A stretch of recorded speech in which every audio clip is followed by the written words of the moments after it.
Hello everyone, जय श्री राम। तो कैसे हैं आप सब? आई होप आप सब बढ़िया होंगे, मस्त होंगे।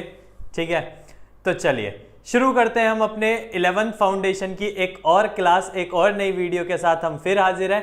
तो आज की जो क्लास होने वाली है उसका क्या टॉपिक होने वाला है? जैसा आपको पता होगा हमारी जो सीरीज चल रही थी, हम उसमें कौन सा चैप्टर पढ़ रहे थे? सेट्स। तो आज बात करेंगे हम टाइप्स ऑफ सेट्स की, कि आखिरकार कितने तरीके के सेट्स होते हैं और उनके अंदर क्या क्या होता है या क्या क्या चीजें उनमें हैं। तो यानी आज हम बात करने वाले हैं टाइप्स ऑफ सेट्स की। और आइए आप और हम मिलके देखते हैं आखिर कितने प्रकार के सेट्स होते हैं। तो जब हम बात करें टाइप ऑफ सेट्स की, टाइप्स ऑफ सेट्स, तो सेट्स के कितने प्रकार होते हैं? तो इसमें सबसे पहले जो आता है वो आता है नल सेट। क्या आता है? Null set. अब इसी नल सेट के कुछ और नाम भी हैं, इसे और नामों से भी बुलाया जाता है। जैसे नल सेट के अलावा इसे हम एम्प्टी सेट बोलते हैं, एम्प्टी सेट के अलावा इसे वॉइड सेट बोलते हैं, और इसी तरीके से अलग अलग नामों से इसे बुलाया जाता है। तो अब नल सेट नाम सुनते ही पता चलता है ऐसी चीज जो बिल्कुल खाली हो, ऐसी चीज जो बिल्कुल क्या हो? खाली, यानी उसके अंदर कोई एलिमेंट ना हो। ऐसा सेट जिसके अंदर कोई एलिमेंट नहीं होता उसी को हम क्या कहते हैं? नल सेट या एम्प्टी सेट कहते हैं। A set that does not contain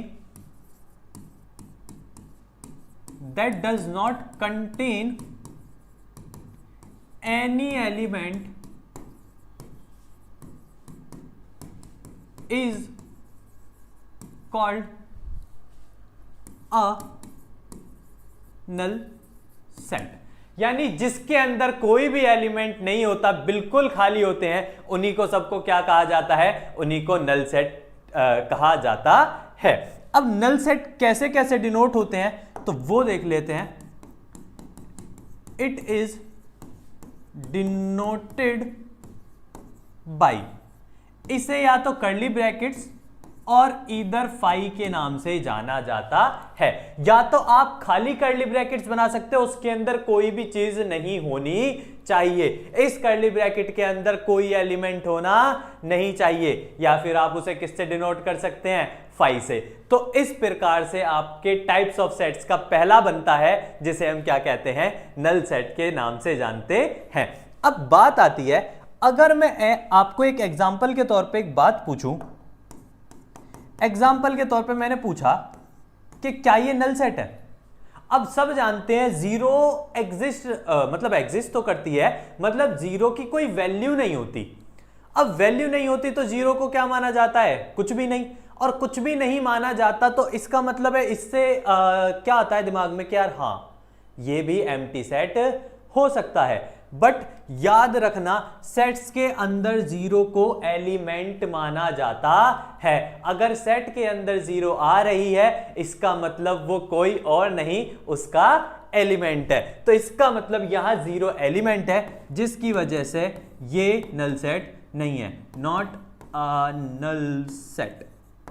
ठीक है, ये नल सेट नहीं बनता। ठीक है, नल सेट में आपके कर्ली ब्रैकेट्स के अंदर कुछ भी और वैल्यू होनी नहीं चाहिए, तभी आप उसे क्या कह सकते हैं? नल सेट कह सकते हैं। आई होप आपको टाइप्स ऑफ सेट्स का पहला समझ आया होगा, जिसको हम क्या कहते हैं? नल सेट के नाम से जानते हैं। ठीक है, चले भाई, ये तो नाम से भी समझ आ रहा था, और वैसे भी तुम सब समझदार तो हो ही सब। चलो, अब नल सेट के बाद जो दूसरा टाइप्स ऑफ सेट्स आता है, जिस दूसरे को हम पढ़ने वाले हैं, नंबर 2 टाइप्स ऑफ सेट्स की अगर हम बात करें तो नंबर 2 पर कौन आता है?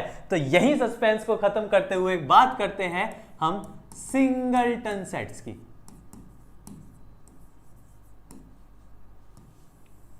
तो नंबर 2 पे आपके क्या आते हैं? Singleton set.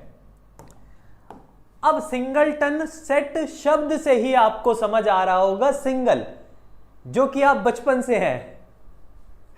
सिंगलटन सेट का मतलब है एक, सिंगल, वन, यानी ऐसे सेट्स जिनके अंदर सिर्फ एक एलिमेंट होता है, सिर्फ और सिर्फ एक, और नहीं होने चाहिए, केवल और केवल एक एलिमेंट हो, उसको हम सिंगलटन सेट कहते हैं। यानी a set that contains a single element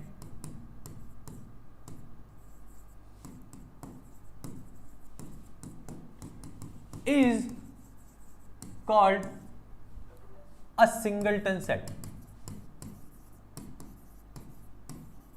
उसी को क्या कहा जाता है? तो हम उसी को सिंगलटन सेट के नाम से भी जानते हैं। तो सिंगलटन सेट की अगर यहां पे बात हो गई तो इसका अलग से कोई डिनोशन होता नहीं है। इसका एग्जाम्पल जरूर आप ले सकते हैं, और एग्जाम्पल आप अलग अलग तरीके से, बहुत बढ़िया बढ़िया एग्जाम्पल्स की आप बात कर सकते हैं। जैसे कि मैं बात करता हूं यहां पे, जैसे पिछला एग्जाम्पल 0 लिया था, ठीक है, तो 0 मैंने कहा था एक एलिमेंट की तरह काउंट होता है। इसका मतलब जो पिछला एग्जाम्पल हम बात कर रहे थे एक्चुअल में वो किसका था? सिंगलटन सेट का एग्जाम्पल था। और क्या हो सकता है इसके अंदर? ए आ जाए, ए भी एक एलिमेंट है। इस तरीके से कोई भी चीज आ जाए, ठीक है, इसके अंदर 5 आ जाए तो 5 भी एक एलिमेंट है। ये भी बहुत बड़ी कंफ्यूजन हो जाती है। मैंने कहा या तो खाली कर्ली ब्रैकेट्स आपके नल सेट होते हैं या सिर्फ 5 होना चाहिए। अगर 5 कर्ली ब्रैकेट्स के अंदर आ जाता है उस वक्त 5 एक एलिमेंट है। कर्ली ब्रैकेट्स के अंदर अगर कोई चीज लिख गई तो वो एक एलिमेंट मानी जाएगी।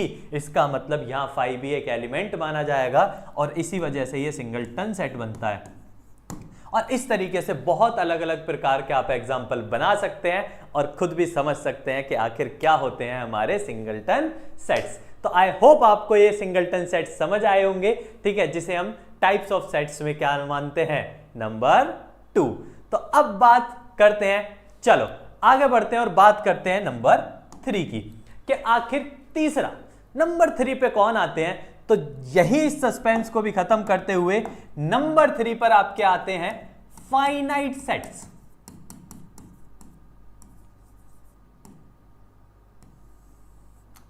फाइनाइट सेट्स, इन्हें काउंटेबल सेट्स भी कह सकते हैं।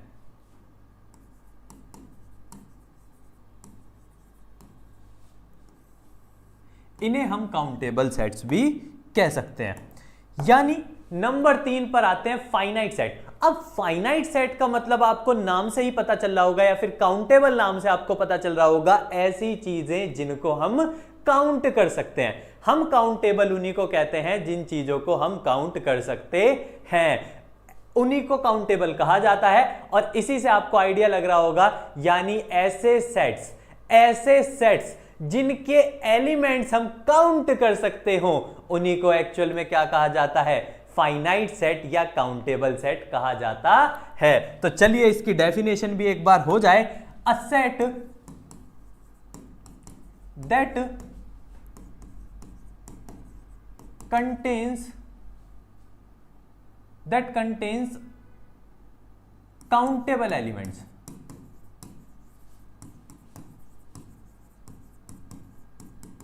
is called काउंटेबल सेट या फिर फाइनाइट सेट। यानी ऐसे जितने भी सेट हैं जिनके अंदर के हम एलिमेंट्स काउंट कर सकते हैं या बता सकते हैं काउंट करके कि इसके अंदर टोटल कितने एलिमेंट्स हैं, उन्हीं को फाइनाइट सेट या काउंटेबल सेट कहा जाता है। चलिए तो इसका एग्जाम्पल हो जाए, तो बिल्कुल इसका एक एग्जाम्पल हो जाए। फॉर एग्जाम्पल हम समझ सकते हैं कि इस सेट के अंदर ऐसे करके मैं कुछ एलिमेंट्स लिख दूं तो मैं काउंट कर पा रहा हूं ना टोटल इसके अंदर कितने एलिमेंट हैं। 1 2 3 4 5, इसके अंदर टोटल कितने एलिमेंट्स हैं? 5। तो अगर मैं काउंट कर पा रहा हूं, इसका मतलब ये वाला जो सेट है ये किस टाइप का सेट है? तो ये फाइनाइट टाइप का सेट है, दैट इज फाइनाइट सेट है। ठीक है, हाँ भाई, यहां तक बात क्लियर है? और मजे चल रहे हैं नहीं चल रहे हैं जिंदगी के? ठीक है, अरे देखो जिंदगी में परेशानी हो तो हमें बताओ, हम हैं ना। अब फाइनाइट के बाद आते हैं इनफाइनाइट सेट्स। अब इसी के भाई हैं ये भी, अनकाउंटेबल।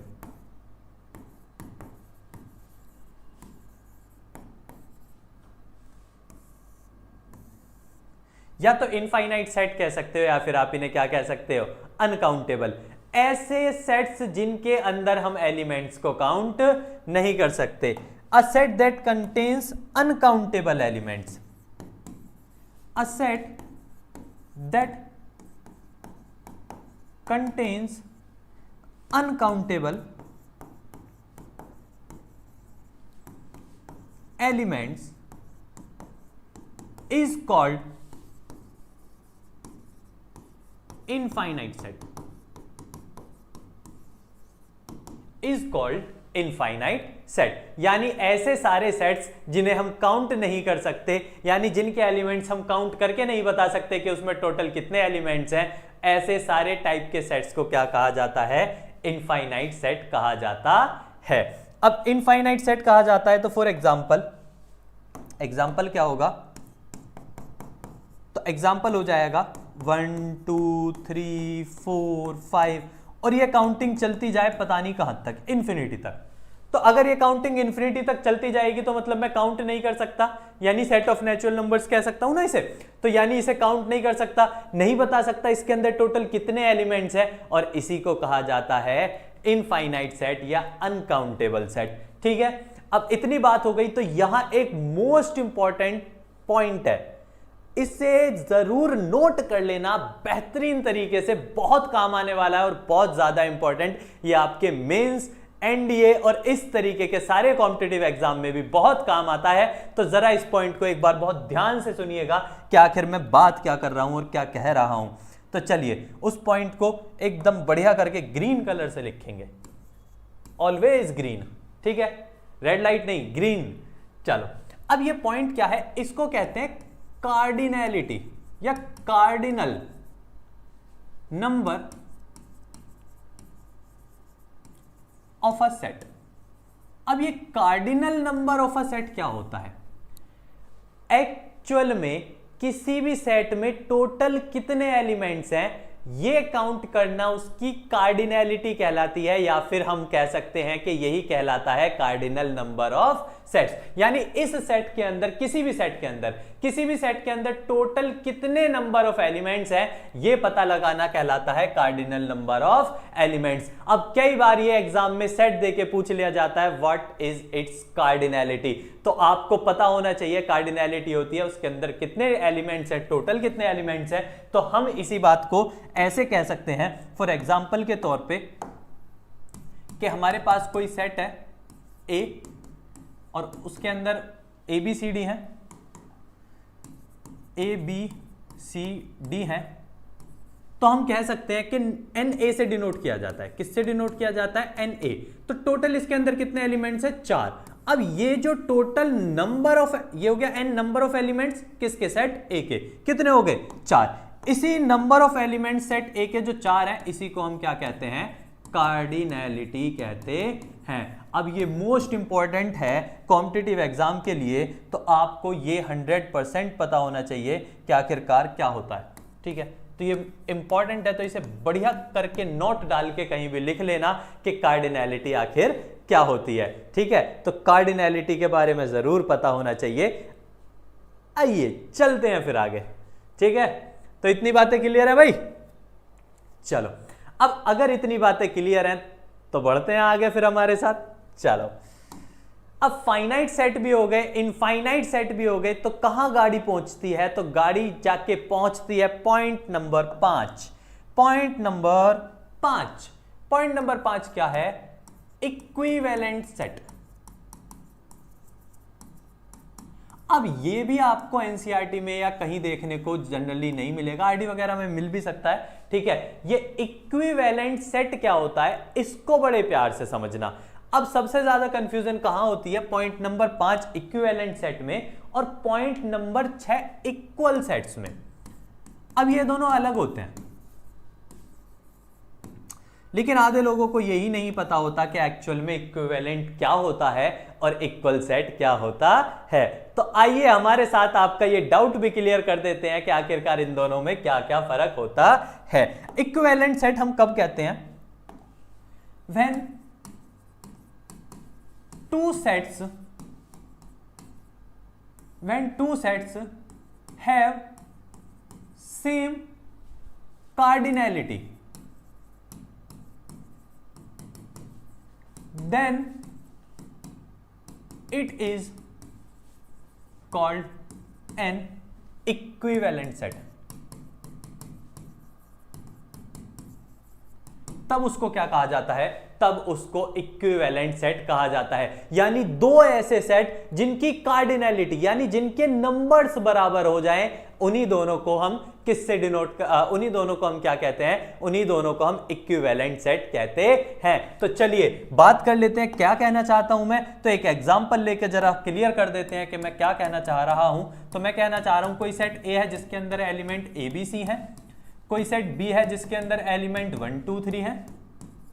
अब अगर आप देखो तो कार्डिनैलिटी ऑफ ए यानी नंबर ऑफ एलिमेंट्स ए के पास 3 है, cardinality of B number of elements B के पास कितने हैं? 3 है। जब इनकी कार्डिनैलिटी सेम हो जाती है तभी इन्हें इक्विवेलेंट सेट कहा जाता है। एलिमेंट सेम होने से इनका कोई लेना देना नहीं है, सिर्फ कार्डिनैलिटी सेम होनी चाहिए। यानी इक्विवेलेंट सेट की अगर मैं कंडीशन के बारे में कहूं तो मैं ये कह सकता हूं कि इक्विवेलेंट सेट तब बनते हैं जब नंबर ऑफ सेट किसी ए के बराबर हो जाए नंबर ऑफ सेट किसी बी के, तब हम उन्हें इक्विवेलेंट सेट कहते हैं। आई होप आपको ये बात बिल्कुल क्लियर हो गई होगी कि आखिर क्या होते हैं हमारे इक्विवेलेंट सेट्स। अब इक्विवेलेंट सेट्स अगर क्लियर हो गए हैं तो चलिए नेक्स्ट वाले पे चलते हैं और यहां से आपको डिफरेंस समझ आएगा कि अब इक्वल सेट्स क्या होते हैं। when two sets have same number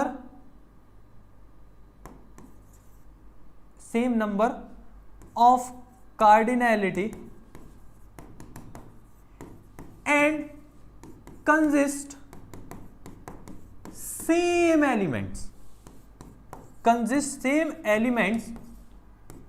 then these sets are called equal sets.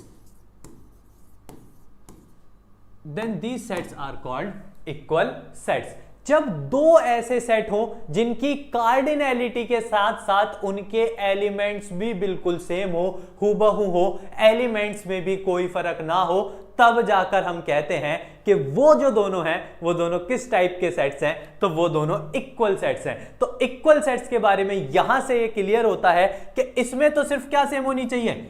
Cardinality same होनी चाहिए, बट इसमें कार्डिनैलिटी के साथ साथ वो एलिमेंट्स भी सेम होने चाहिए। जो सेट ए में है वही सेम एलिमेंट किसके अंदर होने चाहिए? सेट बी के अंदर होने चाहिए, तभी उनको कार्डिनल कहा जाता है। फॉर एग्जाम्पल मैं क्या कहना चाहता हूं, इसको फिर से एक एग्जाम्पल के साथ क्लियर कर लेते हैं। तो एग्जाम्पल के तौर पर मैं ये कहना चाहता हूं कोई सेट ए है, ए बी सी और डी, कोई सेट बी है बी सी ए डी। तो अगर आप देखो तो इसके पास भी ए बी सी डी है, इसके पास भी ए बी सी डी है, एलिमेंट तो सेम है ही, इसके पास भी 4 है, इसके पास भी 4 है, कार्डिनैलिटी भी सेम है, तब कहा जाता है कि ये दोनों इक्वल सेट्स हैं, यानी ए इक्वल्स बी। तो इक्वल सेट्स जब होते हैं, यहां देखो यहां अलग है, ए बी सी है तो वहां क्या है 1 2 3, ये दोनों इक्वल सेट्स नहीं हो सकते क्योंकि इनके एलिमेंट्स अलग हैं। इक्वल सेट में एलिमेंट और कार्डिनैलिटी दोनों सेम होती है। इस तरीके के एग्जाम्पल आपके इक्वल सेट्स बनते हैं। इतना डिफरेंस होता है किस किस में? आपका इक्विवेलेंट सेट और इक्वल सेट्स में। ठीक है, तो आई होप आपको ये बात बिल्कुल क्लियर हो गई होगी, बिल्कुल क्रिस्टली दिख रही होगी कि आखिरकार इक्विवेलेंट सेट और इक्वल सेट्स में क्या फर्क होता है। तो आई होप आपको ये बात समझ आई होगी। अब आपको अगर ये बात समझ आ गई है तो चलिए आगे बढ़ते हैं और आगे देखते हैं पॉइंट नंबर 7।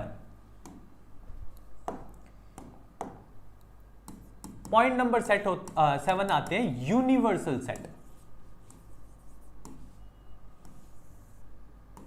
क्या आते हैं? Universal set. A set that contains all the elements of other sets, then it is known as universal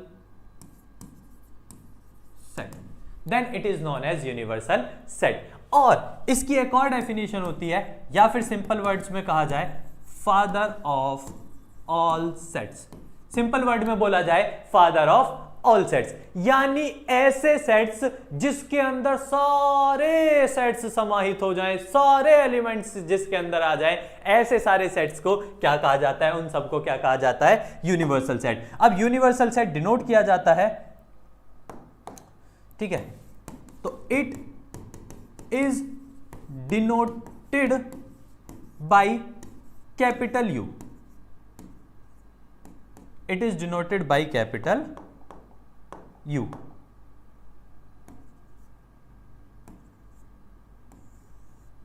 it is denoted by capital U। तो कैपिटल U से डिनोट किया जाता है किसको, यूनिवर्सल सेट को।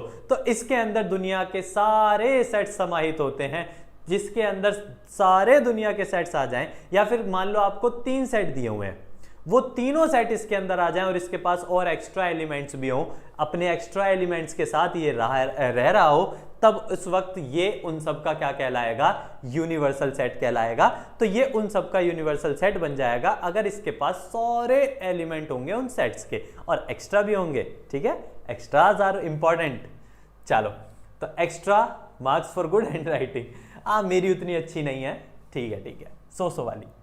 चलो, तो आई होप आपको यूनिवर्सल सेट क्लियर रहे होंगे, ठीक है। यूनिवर्सल सेट में किसी को कोई दिक्कत परेशानी, तो यूनिवर्सल सेट के बाद आप पढ़ सकते हो पावर सेट्स एंड सबसेट्स।